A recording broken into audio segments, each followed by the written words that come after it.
ഷൈനി ആയിരിക്കാനും അതുപോലെ തന്നെ മുടി വളരാനും ഒക്കെ വളരെ നല്ലതാണ്. മുടിക്ക് ഒരു നല്ല റീഗ്രോത്ത് ഉണ്ടാവാൻ വേണ്ടിയിട്ട് ഇത് സഹായിക്കുന്നതാണ്. പുതിയ മുടി വളരാൻ വേണ്ടിയിട്ട് ഈ ഇല സഹായിക്കും. അതുപോലെ ഡാൻഡ്രഫിനും ഇത് വളരെ എഫക്റ്റീവാണ്, ആൻറ്റി ഡാൻഡ്രഫാണ്. അപ്പോൾ ഈ ഇല എടുക്കുക.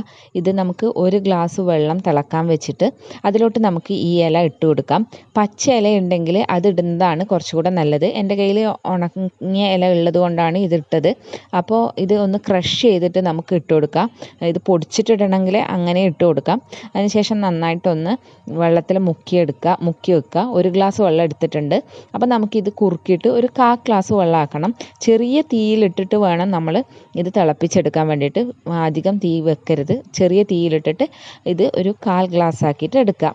ഈ സമയത്ത് നമുക്ക് ഒരു 3 സ്പൂൺ നമ്മുടെ അലോവേറ ജെല്ല് എടുക്കുക. 3 സ്പൂൺ